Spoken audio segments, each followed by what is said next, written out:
শুনেছি না, মিথিলার ছবি আমি দেখেছি। ওর প্রতি আমার অনেক আদর, অনেক ভালোবাসা রইল। ও যে পর্যন্ত গেছে সেটাই অনেক বড় ব্যাপার, এবং আমি মনে করি যে ও কিছু না হলেও আমার মনে হয় যেই জায়গায় গেছে এটাও আমাদের জন্য অনেক বড় পাওয়া। আমাকে দেখা মাত্রই আমার কফির বিল টিল নেয়নি। তো যাই হোক, আমি আমার বাবা মার সাথে ওনার বাবা মার অনেক আলাপ ছিল, ইয়ে ছিল। তো ওনারা তো অনেক নামকরা মানুষ দেশের। একজন শিল্পী হিসেবে ওনার ছেলের পাশে যে আমি থাকতে পেরেছি এটাই আমার জন্য অনেক বড় ব্যাপার। এবং উপলের এটা 19তম। আমি দোয়া করি 1900টা ইয়ে ওপেন হোক, সারা বাংলাদেশে হোক, আরো অনেক বড় হোক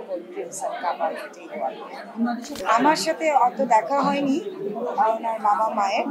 আমার বাবা মার সাথে ওনার বাবা মার অনেক পরিচয় ছিল। আমার বাবা গান করেছেন, আমার বাবা গান করেছেন। তো আমার সাথে ওরকম ডাইরেক্ট আসলে কোন নাম দিবে, সাদিয়া ইসলাম মৌ। আসলে আগে তো চা খেতে ভালোবাসতাম, কিন্তু কফির গন্ধটা আমার ছোটবেলা থেকেই খুব প্রিয়।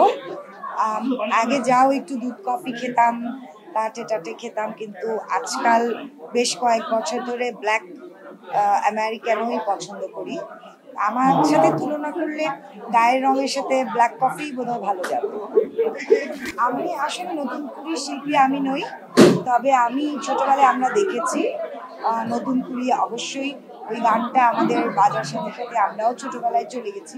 খুব ভালো লেগেছে যে জিনিসটা আবার শুরু হয়েছে, এবং অনেক বাচ্চা আমরা পেয়েছি গানে, নাচে, অভিনয়ে, কবিতা আবৃত্তিতে, অনেক কিছু।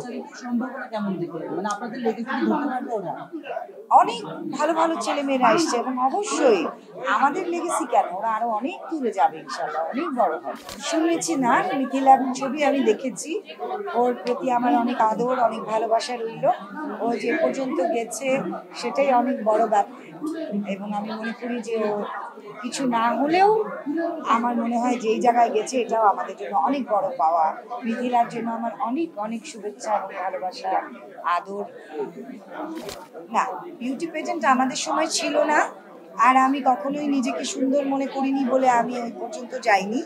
তবে প্রত্যেকটা জিনিসই আমাদের দেশে এরকম যেগুলো হচ্ছে প্রত্যেকটা জিনিসই খুব পজিটিভ।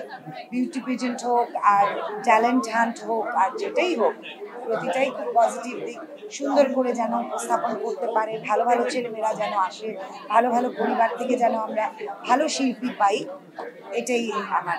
অনেক পরিচালক আছে যাদের সাথে আমি কাজ করিনি, কারণ আমি আসলে বেশিরভাগ তো অ্যাডে কাজ করেছি।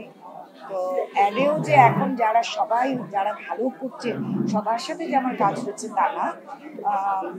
নাটকেও অনেক ডিরেক্টর আছেন যারা অনেক ভালো কাজ করেন, অনেকের সাথে আমার কাজ করা হয়নি।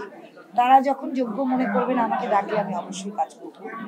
এটা তো আসলে আমি বলবো আমি কৃতজ্ঞ দর্শকের কাছে যে আমার কাজ এখনো তাদের ভালো লাগছে, এবং এটা তো একলা কারোর জন্য না, সবার একটা সম্মিলিত প্রচেষ্টা। আমরা যারা একসাথে কাজ করেছি, যারা তখন ক্যামেরায় ছিলেন, যারা মেকার ছিলেন, যারা জিঙ্গল করেছেন, তাদের প্রত্যেকেরই প্রচেষ্টায় একটা জিনিস সফল হয়। তাদের সবার কাছেই আমি কৃতজ্ঞ, এবং এখনকার দর্শকরা যে আমাদের কাজ দেখছেন তাদের যে ভালো লাগছে সেটাই আমার কাছে অনেক বড়। আগের সাথে এখনের তুলনা করা আসলেই ঠিক না। আগে একটা চ্যানেল ছিল, আর টেলিভিশন দেখতাম আমরা সবাই। আমরা তো নিজেরাই অনেক ব্যস্ত, নিজেই তো নিজের কাজ দেখার সময় পাই না। আগের সাথে এখনের তুলনা করলে তো হবে না। ইচ্ছে হয়নি ঠিক তা না, আসলে যখন অফার হয়েছিল তখন করা হয়ে ওঠেনি, তখন ছিল না।